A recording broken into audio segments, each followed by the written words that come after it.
우리 좌우에 계신 분과 함께 또 반갑게 인사 나누면 좋겠는데요. 저희가 15%에서 이번 주부터 25%로 오픈이 되면서 또 그동안에 나오지 못하셨던 우리 어르신들 그리고 또 우리 자녀들도 함께 예배를 드리는 모습을 보면서 이제 조금 더 교회 같다, 이제 그런 생각이 듭니다. 모든 세대들이 함께 또 예배를 드리는 기쁨을 주신 하나님께 감사를 드리고 옆에 계신 분들께 또 축복하며 인사 나누는 시간 갖도록 하겠습니다.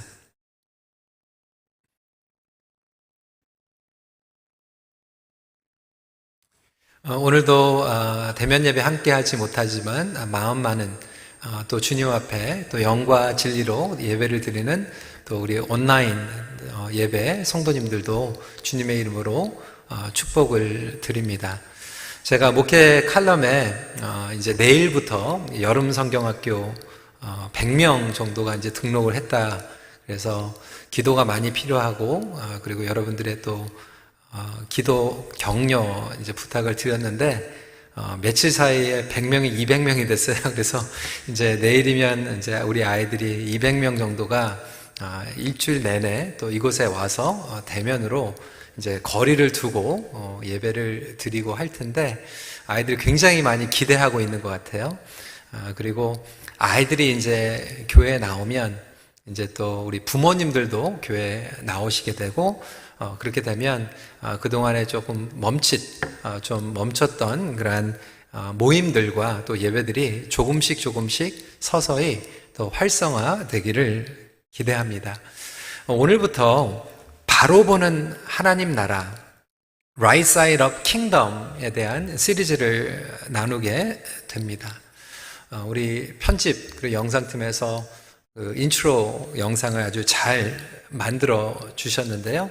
오늘은 첫 번째 메시지로 원상복구라고 하는 제목으로 말씀을 나누겠습니다. 예수님께서는 죄로 망가진 세상을 원상복구하기 위하여 오셨습니다. Jesus came to restore the broken world.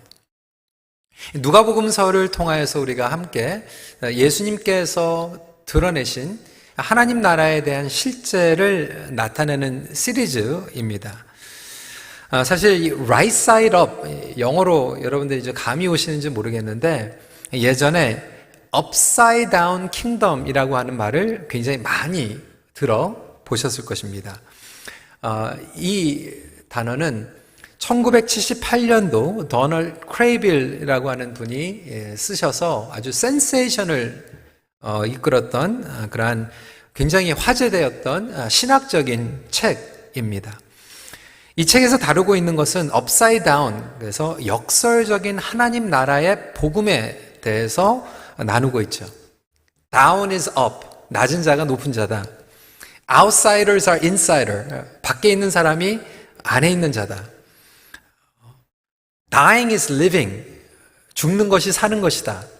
이 하나님 나라의 복음의 역설적인 부분을 다뤘다고 하는 거죠. 그런데 여러분 엄밀히 말하자면요, 하나님 나라는 역설적이 아니라 정상입니다. 원래 하나님께서 의도하시고 디자인하신 이 세상이 죄로 인하여서 뒤집어진 거거든요. 그래서 예수님께서 그 뒤집어져 있는 거꾸로 되어 있는 세상을 다시 바로잡기 위해서 오신 거죠. 그래서 신학적으로 교리적으로 더 정답은 뭐냐면 upside down kingdom이 아니라 right side up kingdom이라고 해야지 정답입니다. 우리는 뉴 노멀 시대를 살아가고 있습니다. 새로운 시대입니다. 많은 것들이 뒤죽박죽 되어 있습니다. 이 어렵고 혼동스러운 사회 가운데 우리는 과연 어떻게 신앙을 회복할 수 있을까요? 교회는 어떻게 다시 회복해야 할까요? 많은 것들이 지금 뒤죽박죽 되어 있지 않습니까? 어떠한 가치관으로 우리 자녀들을 가르쳐야 되겠습니까? 이때 우리 교회는 분명하게 이 질문을 해야 하는데 정답은 무엇입니까? 결국 말씀으로 돌아가는 것이고 예수님께서는 어떻게 하셨을까?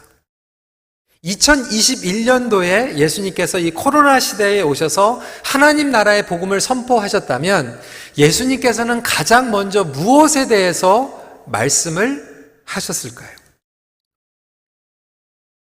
2000년 전에 예수님께서 오셨을 때 그 당시만 해도요, 문화적으로, 정치적으로, 가치관으로 엄청난 대립과 충돌과 갈등이 일어난 시대에 예수님께서 오셨습니다. 어떠한 갈등들이 있었나요? 바로 신본주의와 인본주의의 갈등이었어요. 구약시대를 보면 신본주의의 사상 가운데에서 사람들이 살아갔어요. 결정을 했어요.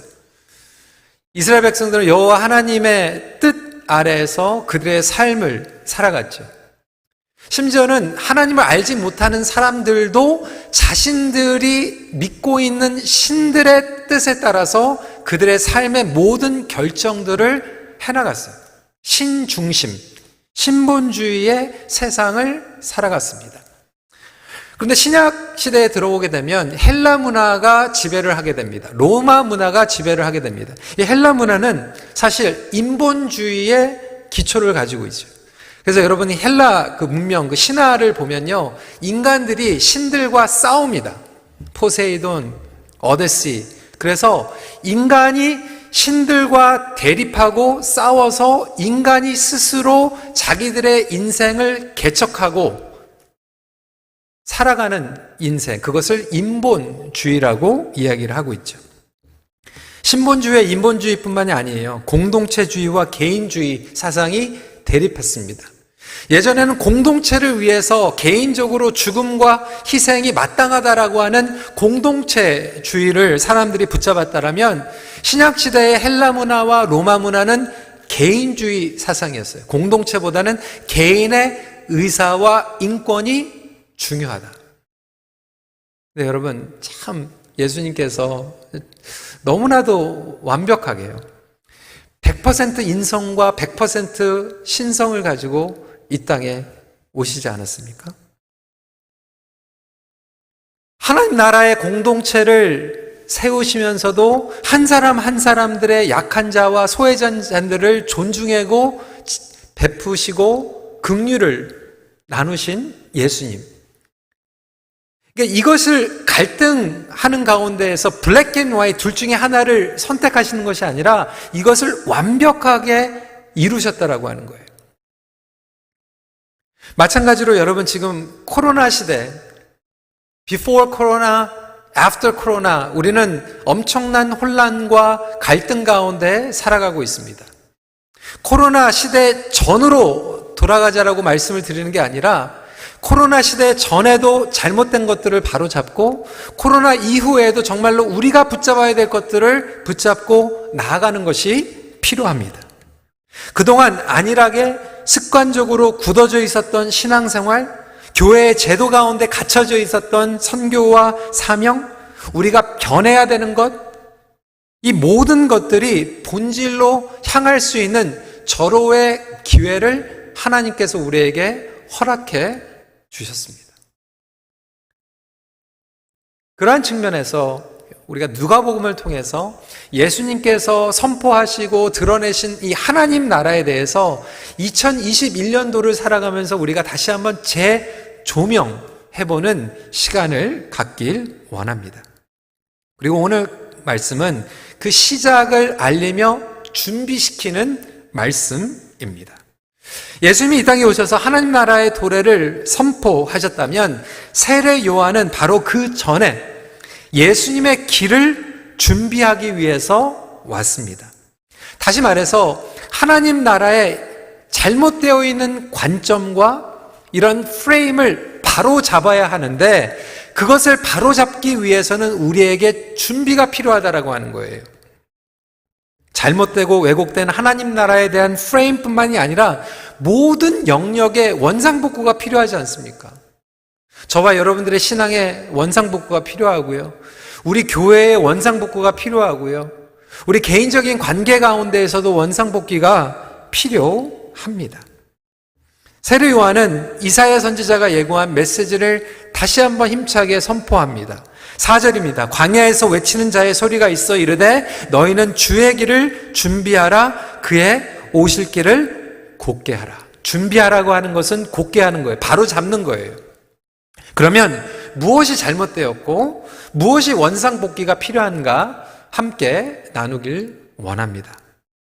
이 세 가지를 re-examining faith, regrouping God's community, 세 번째로 regaining opportunity 함께 나누고자 합니다. 첫 번째, re-examining faith by fruit. 열매를 통한 믿음의 재점검이 필요합니다. 예수님께서 오신 그 2000년 전에도요, 하나님의 공동체가 이스라엘 백성들이 사실 하나님 나라, 하나님께서 계획하시고 부르신 그 하나님 나라와 너무 멀리가 있었어요. 동떨어져 있었어요. 선민주의 사상, 잘못된 종교주의. 여러분, 오늘날 우리 교회들도 마찬가지 아닙니까? 성공주의, 제도주의, 프로그램주의. 그러다 보니까 우리 안에서는 뺑뺑이 돌고 뭐 열심히 한 것 같은데 교회 바깥에서는 기독교를 개독교라고 얘기할 정도로 이기주의인 종교 집단으로 이해하고 있는 세상 사람들이 얼마나 많이 있습니까? 왜 그렇습니까? 초대교회는 이단이라고 오해받을 정도로 핍박을 받았지만 심지어 세상에 나갔지만 세상에서는 오히려 칭찬을 받았어요. 세상 사람들이 교회가 필요하다고 얘기했어요. 그리스도인들이 유익하다고 얘기를 했어요.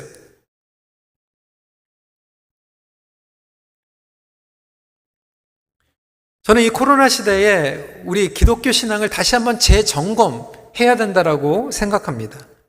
이것이 바로 세례 요한의 사역과 부르심과 역할이었다라고 하는 거예요.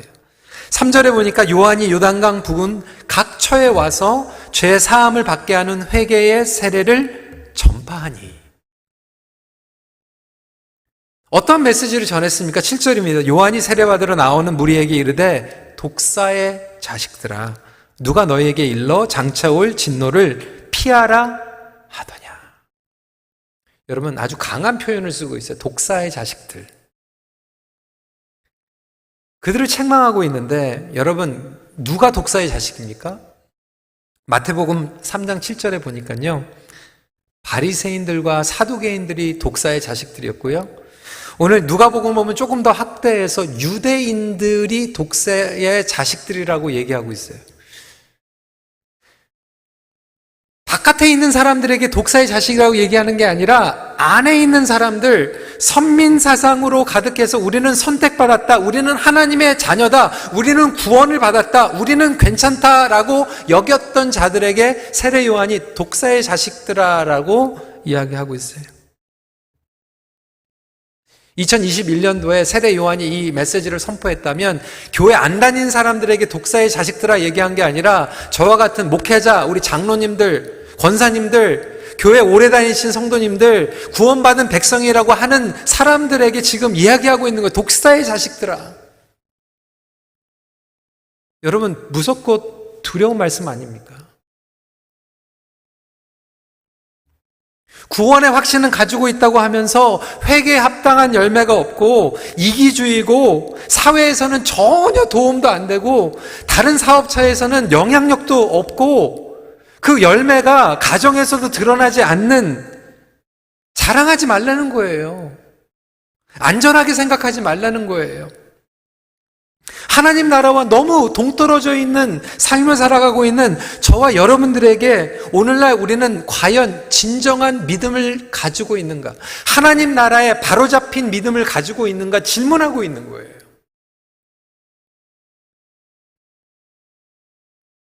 예수님께서 이 땅에 오셨을 때 예수님은 하나님 나라의 실제였습니다. 하나님 나라의 전부였어요. 근데 여러분, 누가 예수님을 보게 되죠? 봐야 될 사람들은 보지 못하고 저 사람들은 반드시 벗을 것이다 라고 했던 종교 지도자들과 바리새인과 사두개인들은 보지 못하고 오히려 목자들, 시므온, 안나, 임신하지 못했던 엘리사벳, 결혼하지 않았던 마리아,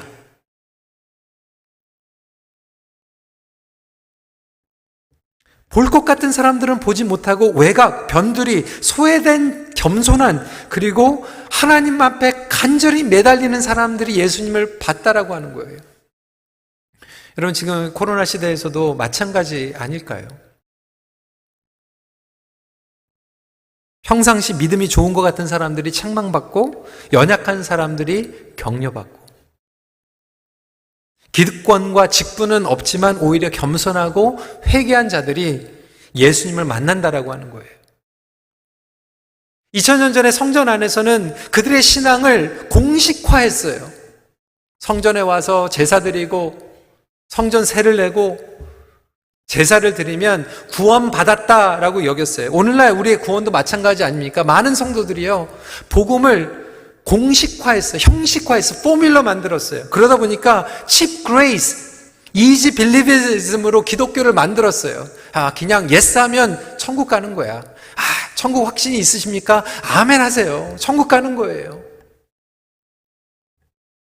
믿음과 구원을 공식화해버린 거죠.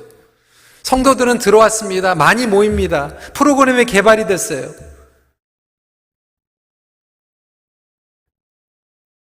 건물을 졌어요.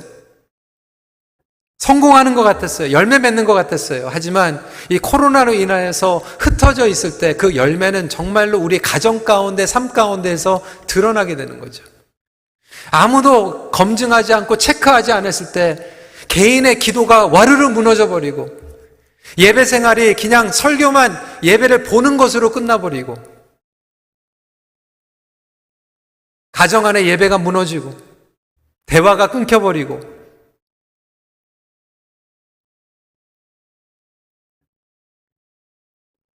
9절 말씀에 보니까 이미 도끼가 나무 뿌리에 놓였으니 좋은 열매 맺지 아니하는 나무보다 찍혀 불에 던져지리라. 매번 말씀을 드리지만 성취, 성과 말씀드리는 게 아니에요. 그런데 진짜 믿음은 시간이 지나면, 예수님은 서두르지 않으세요. 지난주에 나무에 대해서 말씀을 드렸지만 시간이 걸려요. 그런데 분명한 것은 진짜 믿음은, 하나님 나라의 믿음은 시간이 지나면 반드시 좋은 열매를 맺을 수밖에 없어요. 신앙생활을 일평생 했는데, 내가 교회에서 10년, 20년 신앙생활을 했는데 이런 열매가 없다. 어떤 열매를 얘기하고 있습니까? 생명을 낳는 열매죠. 복음이죠. 우리 자녀들을 예수 그리스도 안으로 이끌어갈 수 있는 열매. 어려운 상황 가운데서도 예배 가운데에서 하나님을 만날 수 있는 예배. 어려운 시간 가운데 오히려 이웃들에게 유익이 되고 칭찬받는 성품의 열매.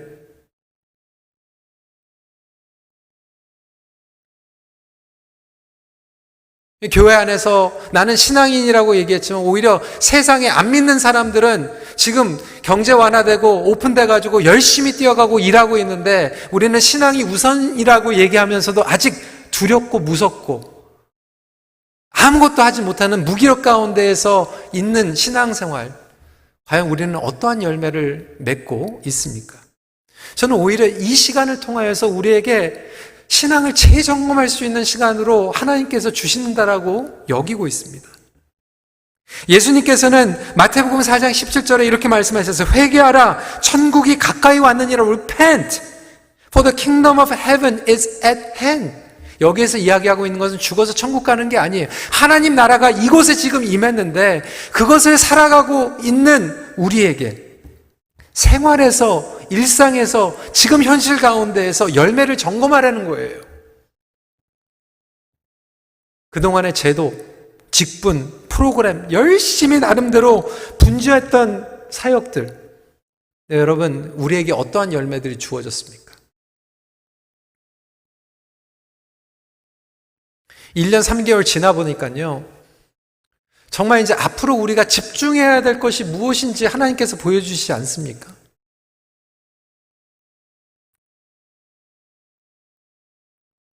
어떤 프로그램들은 안 했는데 교회가 돌아가거든요. 선교가 되거든요. 전도가 되거든요. 근데 어떤 것들은 정말 우리가 집중해야 됐다라고 하는 재점검이 일어나지 않습니까? 저는 이 코로나 이 시대를 통해서 우리 선교도 다시 한번 재점검해야 한다는 생각합니다. 예전에 우리 선교 많이 했어요. 중국에도 나가고 북한도 나가고 미전도 정도도 많이 했어요. 어떤 열매들이 남았습니까?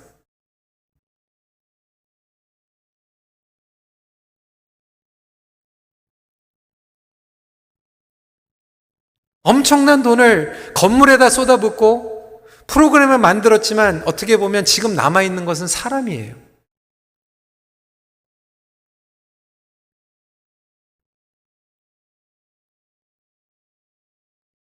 어떻게 하면 다음 세대의 선교의 주역들을 이끌어갈 수 있을까? 투자할 수 있을까?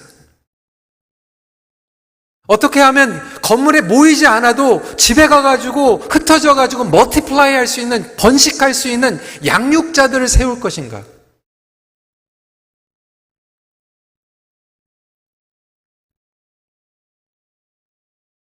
이번에도 북인도 선교를 보니까요, 양육자들은 코로나로 함께 모이지 못하는데도 흩어져 가지고 계속 멀티플라이 하고 있어요. 멀티플라이. 근데 오히려 수십만 불, 몇 밀리언 줬던 건물들은 다 없어져 버리잖아요. 교회 내에서 어떤 것들을 우리가 열매로 점검할 수 있습니까? 여러분, 가정은 지금 어떠한 열매로 맺을 수 있어요?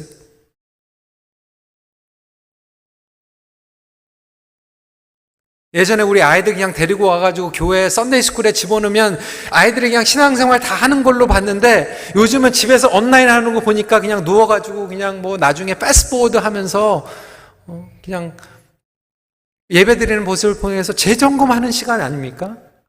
정말 바로잡아야 될 부분들을 보여주시는 거예요. 저는 이게 축복이라고 생각해요.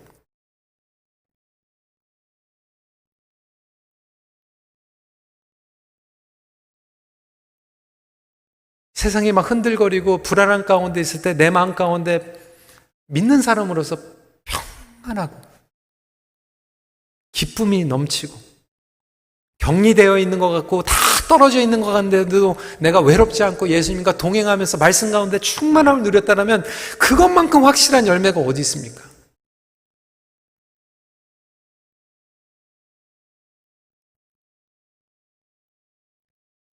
우리에게 믿음의 재점검의 기회를 허락해 주십니다. 두 번째로 리그룹핑 커뮤니티입니다. 공동체의 재구성이 일어납니다. 여러분, 하나님 나라는요, Religious Ritual Community에서 Relational Community로 재구성이 됩니다.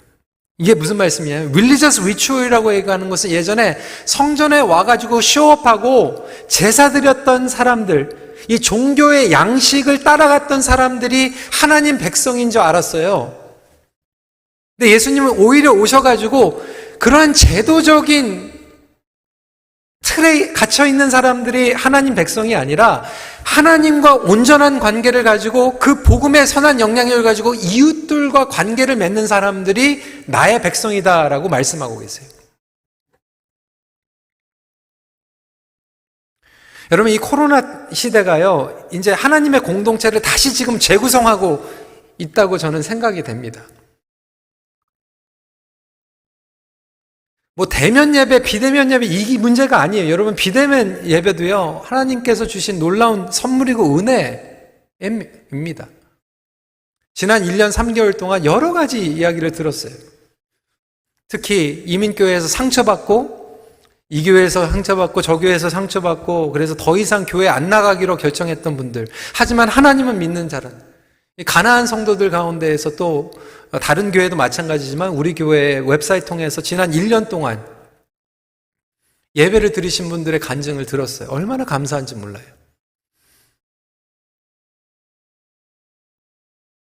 제가 지난번에도 말씀을 드렸지만 뉴 브런스윅에서 예배를 드리는 자매님이 계시고요.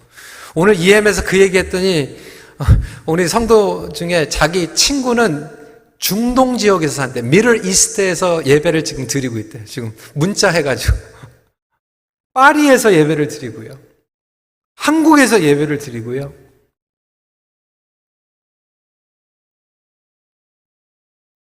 여러분, 교회는 영적인 공동체잖아요. 지금 영적으로 저희가 함께 마음으로 영과 진리로 예배를 드리는 새로운 커뮤니티가 지금 하나님 은혜 가운데서 구성이 되고 있어요.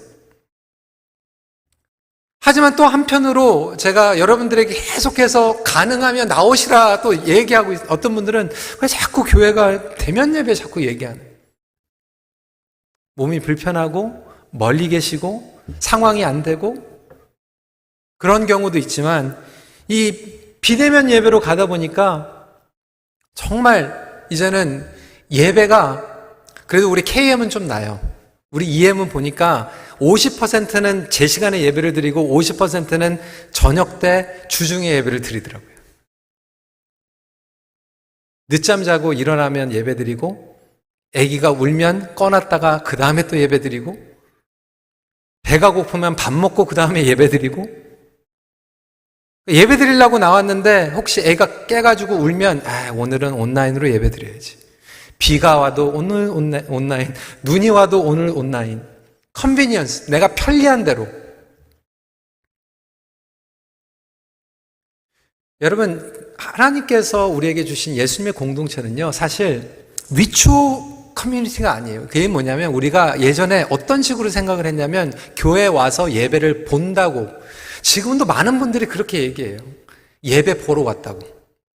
그러니까 예배를 보러 왔으니까 여기 와서 예배를 보나 집에서 예배를 보나 마찬가지인 거예요. 예배를 보시는 분들은 비대면이 편하죠. 본전 안 뽑아도 되잖아요. 1시간 운전해가지고 1시간 얘기해드리면 그래도 괜찮지. 어떤 분들은 2시간, 3시간 운전해가지고 와가지고 1시간 예배드리고 교제도 못하고 밥도 못 먹고 가니까 이 본전 생각나잖아요.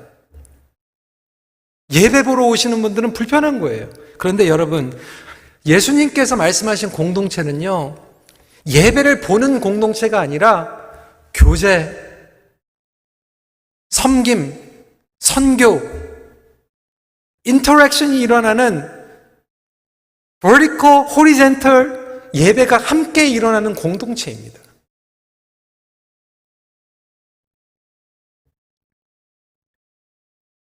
온라인이냐 업라인이냐 이게 아니에요. 내 개인이 바로 서 있는 뿐만이 아니라 지체의식을 가지고 공동체를 세워가고 그 공동체를 통하여서 하나님의 나라가 선포되고 프랙티스 되는 것이 예수님께서 우리에게 바로 잡으신 하나님 나라의 실제입니다. 특별히 누가복음은 이방인들을 포함하여 소외된 자들을 위해 복음 선포하고 있습니다. 8절입니다. 그러므로 회개에 합당한 열매를 맺고 속으로 아브라함이 우리 조상이라 말하지 말라. 내가 너희에게 이르노니 하나님이 능히 이 돌들로도 아브라함의 자손이 되게 하리라. 아브라함의 자손들과 돌들 비유하고 있어요. 아브라함의 자손들은 누구입니까? 유대인들이죠. 돌들은 누구입니까? 이방인들이에요. 누가 의인이고 누가 죄인이냐? 누가 하나님의 택하신 백성이냐, 택하지 않은 백성이냐, 이 기준이 원상복귀된다라고 하는 거예요. 세상의 죄와 타락, 욕심이 만들어진 수직적인 인간의 관계, 서로를 평가하는 기준, 세강령을 통해서 편견으로 가지고 있는 우리의 잘못된 것들이 뒤집어지면서 다시 하나님 나라의 관계 회복이 일어날 때 어떤 일이 일어나냐면 사람과 사람 사이의 회복이 일어납니다. 쉽게 말하면 여러분, 사람을 사람으로 보는 거예요. 이게 하나님 나라의 실제예요. 사람을 사람으로 보는 것. 여러분, 이번 캐나다 데이는 경건하게 지내자라고 하는 그러한 캠페인이 있었습니다. 폭죽도 많이 안 터뜨렸어요. 사람들이 밖에 많이 안 나갔어요. 왜 그렇습니까? 하나님을 잊지 않는 사람들도요, 정말 이 캐나다 데이 때 막 울었어요. 왜? 원주민 기숙학교에서 벌어진 그 끔찍한 일들, 어린이 시신만 해도 지금 1,000구의 이상의 유해들이 발견되지 않았습니까? In the name of God, 종교의 힘과 종교의 이름으로 그 사람들을 죽였어요. 선교를 한 게 아니라 식민지 정책을 했어요. 강압했어요. 여러분, 우리는 오히려 그것을 더 잘 알고 있지 않습니까? 일제시대 때 이름 바꾸고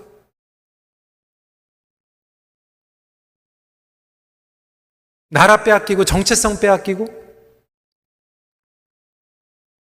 여러분, 노예도 마찬가지고요. 이 식민지 정책도 그렇고 종교의 이름으로 했어요. 이게 왜 그렇습니까? 복음을 전해야 되는데 복음을 전한 게 아니라 종교의 이름으로 교화 정책을 해버린 거예요.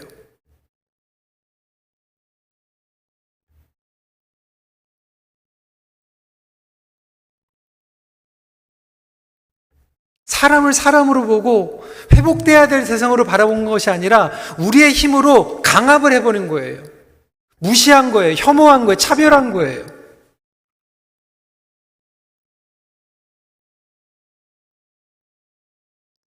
우리 교회 선교사님들은 안 그렇지만 선교지에 가면 가끔 그럴 때가 있어요. 왜 아프리카 사람들 모아놓고 왜 주여를 가리켜요. 그냥 롤 그리고 기도하면 되지. 왜 주여 한국말로 기도하게 가리켜요? 복음을 가리켜야지. 복음을 가리키는 게 아니라 형식을 가리키기 때문에 그래요. 강요하기 때문에 그래요. 그러다 보니까 요즘 우리 청소년들이요, 대학생들이 어떻게 반응하는지 아세요? 교회 안에서 이 LGBTQ 얘기도 굉장히 민감합니다. 로마 캐톨릭 교회가 이 원주민들 그렇게 강압했던 것 같이 오늘날 교회가 LGBTQ 커뮤니티를 강압하고 있다 그래가지고 조금만 이상하게 얘기하면 알레르기 반응을 해요.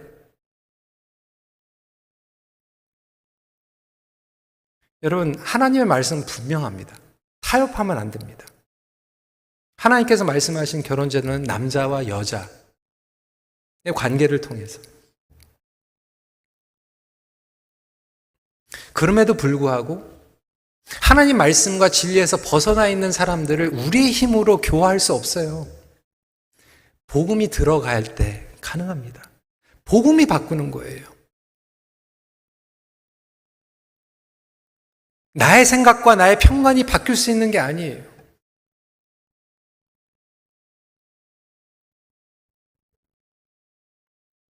모든 사람을 하나님의 형상으로 회복받아야 될 존재로 여기고 그들을 위해서 기도하고 그들을 위해서 존귀하게 여기고 살인자도 예수님을 만나면 회개하고 믿음으로 하나님 나라의 백성이 되고 창기같이 성적으로 죄를 저질렀지만 예수님의 은혜 가운데서 치유와 회복이 날 수 있는 나라가 하나님 나라인 줄 믿으시기 바랍니다. 그래서 저와 여러분들은 내가 가지고 있는 것을 가지고 사람들에게 고집하는 게 아니라 복음을 전하는 거예요. 그리고 복음이 그들 삶 가운데에서 파워풀하게 역사하시면 원래로 돌아가는 거예요.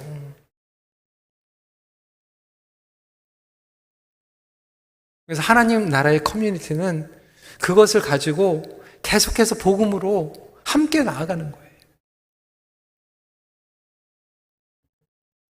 마지막 포인트입니다. Regaining opportunity. 모든 자에게 재기의 기회가 주어집니다. 영적으로, 사회적으로, 도덕적으로 파산한 모든 사람들이 다시 일어날 수 있는 나라가 하나님 나라입니다. 오늘 말씀 보세요. 가난한 자들에게 나누는 삶. 11절입니다. 대답하여 이르되 옷 두 벌 있는 자는 옷 없는 자에게 나눠줄 것이요 먹을 것이 있는 자도 그렇게 할 것이니라 하고, 옷 두 벌 있는 자들 여러 가지 이유가 있겠죠. 열심히 일해서 옷 두 벌 있는 자도 있고 부정부패로 옷 두 벌이 있는 자들도 있을 거예요. 옷이 없는 사람도 여러 가지 이유가 있겠지. 게을러서 옷이 없는 자도 있겠고 정말로 팬데믹이 와가지고 옷을 잃어버린 사람도 있을 거예요. 그런데 오늘 얘기는 그 이유를 따지지 말고 그들에게 다시 기회가 주어지는 하나님 나라. 약한 자들에게만 주어지는 게 아니죠. 오늘 보니까 세리인들과 군사들, 군대들에게도 기회를 주세요. 12절부터 14절 말씀 아닙니까? 세리들도 세례를 받고자 하여 와서 이르되 선생이여 우리는 무엇을 하리까 하며 이르되 부과된 것 외에는 거두지 말라 하고, 군인들은 물어 이르되 우리는 무엇을 하리까 하며 이르되 사람에게서 강탈하지 말며 거짓으로 고발하지 말고 받는 급료를 족한 줄로 알라 하라. 세리인들과 군인들, 기득권을 가지고 있었고 치링했던 사람들에게도 또 기회를 주는 거예요. 되돌려 놓을 수 있는 기회. 특별히 한국, 대한민국의 청년들 가운데서는 이 얘기를 많이 한다고 합니다. 이번 생은 글렀어. 이번 생은 글렀어.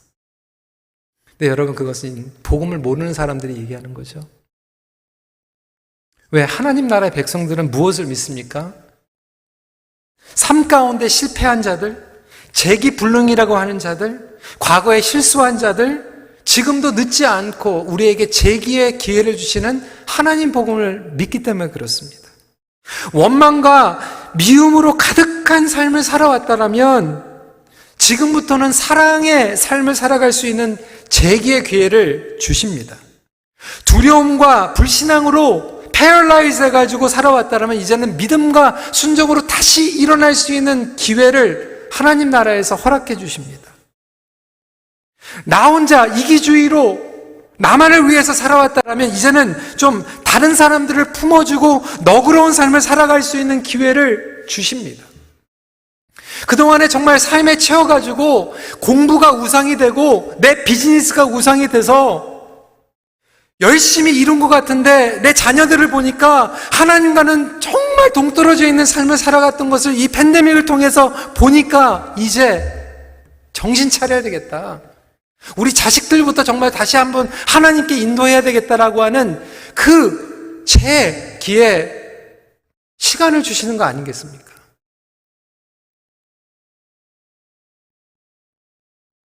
다른 것들을 우상으로 삼았던, 그래서 가정이 무너지고 대화가 끊겼던 것들, 한탄하는 것으로는 끝나는 것이 아니라 이 팬데믹 시간을 통해서 팬데믹이 끝나는 것만 기다리는 게 아니라 back to normal이 아니라 하나님께서 원하시는 대로 원상복귀할 수 있는 그 은혜가 저와 여러분들에게 경험되기를 간절히 기도합니다.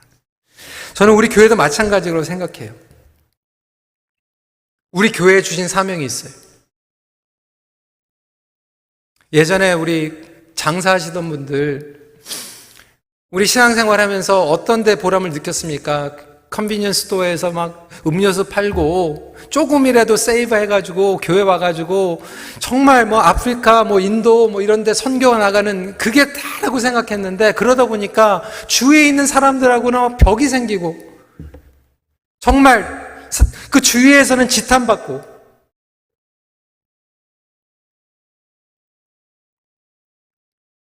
교회도 마찬가지가 돼버린 거예요.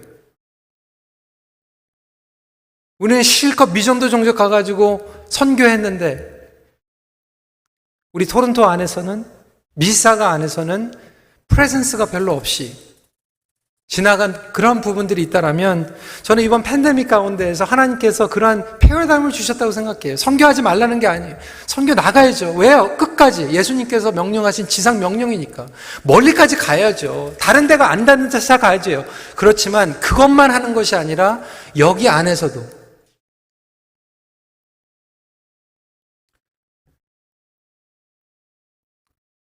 저는 우리 교회 리더십들, 우리 장로님들에게 정말 감사했던 것은, 작년에 여러분 우리가 교회가 얼마나 행사가 많아요. 얼마나 바빴어요.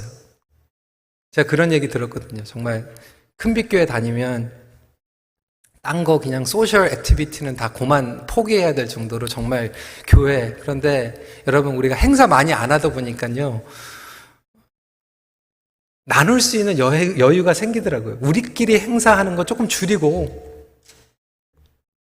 우리끼리 뺑뺑이 돌면서 하는 거 조금 줄이다 보니까요, 이번에 너무나도 감사하게 무궁화 요양원 우리가 작지만 도울 수 있었고, 이번에 너무나도 감사한 것은 우리 노회의 어려운 교회들,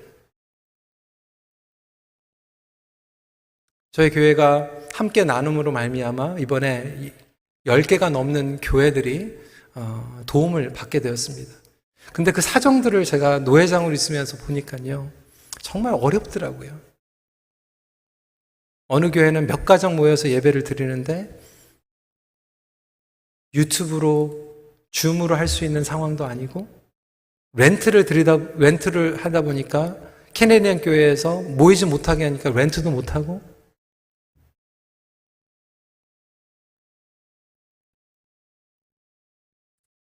그 교회들 명단과 그 사정들을 들으면서 이번에 도와드리면서 제 마음 가운데 어떤 마음이 생겼냐면, 너무 죄송하더라고요. 조금 더 도와드렸으면 좋겠는데. 더 많은 교회들 필요할 텐데. 우리 큰빛교회가 캐나다에서 대표적인 교회, 건물 큰 교회, 많이 모이는 교회, 너무 감사하죠. 하나님의 은혜죠.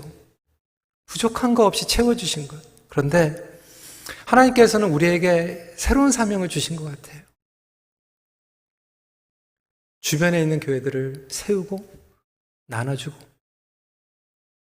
선교사님들 중에서도 후원금 끊긴 선교사님들 굉장히 많아요. 교회가 어렵다 보니까 맨 땅에 헤딩하시는 선교사님들 얼마나 많아요. 열매들을 재점검하는 가운데에서 우리 교회에 주신 새로운 기회라고 생각이 됩니다. 성도 여러분, 우리 교회뿐만이 아니라 여러분들에게 새로운 사명과 기회를 주셨어요. 팬데믹 끝났으면 좋겠다. 빨리 끝났으면 좋겠다. 이것만 기다리는 게 아니라 이 시간에 하나님께서 뉴 오퍼튜니티 주셨구나. 우리의 가정과 우리가 비즈니스를 해서 왜 공부하는가, 왜 직장 다니는가, 이 사명들을 다시 한번 재발견하는 가운데에서 도약, 그리고 이러한 원상 복구가 일어나는 우리 금빛교회 성도님들이 되시길 주님의 이름으로 축원합니다. 말씀을 마무리합니다. 복음의 능력은 오늘도 우리의 무너져 있는 신앙의 영역을 원상 복구하십니다. 같이 기도하겠습니다. 여러분, 우리의 목표는요, 우리가 기다리는 간절한 기도의 제목은 코로나 전으로 돌아가는 게 아니에요. 원래 하나님께서 부르신 사명으로 돌아가는 거예요. 하나님께서 저와 여러분들에게 사명을 주셨습니다. 여러분 삶 가운데에서 원상복구 돼야 될 부분들, 이 시간에 간절히 기도하세요. 하나님, 회복이 필요합니다. 회복해 주세요. 너무 멀어져 있어요. 너무 동떨어져 있어요. 하나님의 은혜, 하나님 나라가 우리의 가정 가운데 임하길 기도합니다. 하나님, 나는 공허해요. 여전히 무서워, 두려워서 아무것도 하지 못하고 있어요. 하나님, 원상복구 시켜주세요. 하나님, 우리 교회, 우리 민족을 원상복귀 시켜주세요. 하나님 나라가 우리 교회 가운데, 우리 나라 가운데 경험되길 간절히 기도합니다. 우리 시간에 간절한 마음으로 주님 앞에 기도하는 시간 갖도록 하겠습니다. 기도하시겠습니다.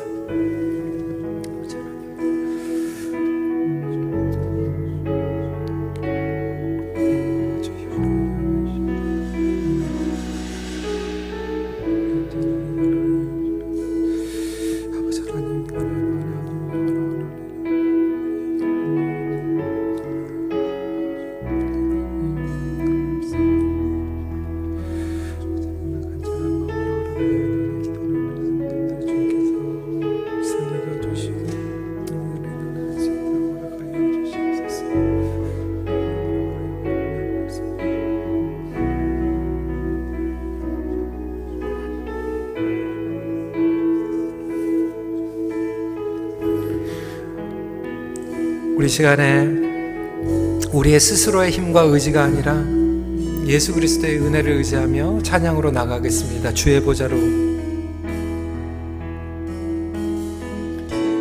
주의 보좌로 나갈 때 어떻게 나가야 할까? 나를 구원한 주의 십자가, 그것을 믿으며 가네. 자격 없는 내 힘이 아니, 오직 예수님의 보혈로. 자격 없는 내 힘이 아니, 오직 예수님의 보혈로. 십자가의 보혈, 십자가의 보혈, 완전하신 사랑, 힘입어 나 십자가의 보혈 십자가의 보혈 완전하신 사랑 힘입어 예배하. 다시 한번 십자가의 보혈을 외칩니다. 십자가의 보혈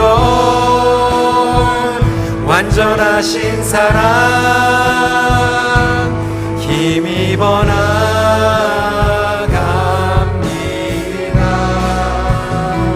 십자가의 보혈 완전하신 사랑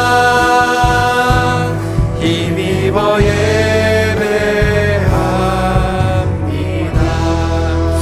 이 시간에 다시 한번 기도하는 시간 갖기를 원하는데요, 혹시 우리의 삶 가운데에서 하나님보다 우선이 되었던 우상들, 잘못된 우선순위들 있다라면 하나님 우리의 삶 가운데에서 예배가 회복이 되게 하여 주시고 신앙이 회복되게 하여 주시옵소서, 이렇게 기도하시고요. 그리고 특별히 우리 청년들, 우리 젊은 부모님들, 여러분들의 잡, 여러분들의 커리어가 하나님보다 더 우선이었다라면 그것이 우상이었을 거예요. 우리 부모님들, 우리 자녀들 사랑해야 되고 양육해야 되지만 우리 자녀들이 만약에 우상이었다라면 여러분 이 시간에 그것을 원상복귀하는 고백과 회개의 기도를 하길 원하고요. 이 시간 우리 큰빛교회를 위해서 기도했으면 좋겠어요. 하나님, 우리 교회가 정말 복음과 이 사명으로 회복되길 원합니다. 그래서 다시 한번 하나님께서 주신 선교적인 사명을 가지고 우리 교회를만을 위해서 존재하는 것이 아니라 우리 밖에 있는 커뮤니티와 선교지, 그리고 약한 공동체들을 위해서 정말 섬길 수 있는 그런 교회로 우뚝 서게 하여 주시고, 우리의 비즈니스와 우리의 사회생활도 다른 사람들에게 정말 이유익을 가져다 줄 수 있는 그런 원상복귀의 회복의 신앙이 되게 하여 주시옵소서. 다시 한번 우리 봉헌기도제 나올 때까지 간절한 마음으로 기도하는 시간 갖도록 하겠습니다. 기도하시겠습니다. 아버지 하나님, 그렇습니다. 이 시간에 간절한 마음으로 기도합니다. 아버지 하나님, 우리 안에 감추어져 있던 아버지 하나님 그런 우상들 주님 앞에 고백합니다. 아버지 하나님, 이 시간에 우선순위에 회복이 일어나기를 간절히 기도합니다. 아버지 하나님, 우리 금빛교회가 우리 교회만을 위한, 아버지 하나님, 우리 교회 프로그램과 우리 교회의 성장만을 위해서 존재하는 교회가 되는 것이 아니라 아버지 하나님, 우리가 나눠주고 또 섬기고 아버지 하나님 선한 영향력을 흘려내보낼 수 있는 아버지 하나님 그런 교회가 되기를 간절히 기도합니다. 아버지 하나님, 그러한 마음 가지고 심장이 뛰는 그러한 교회가 되길 원합니다. 아버지 하나님, 제도적으로 우리가 통제하고 우리가 매니징하는 그런 교회가 되는 것이 아니라 아버지 하나님, 우리가 함께 복음으로 흘러내보내고 나아갈 수 있는 그런 교회가 되게 하여 주시옵소서.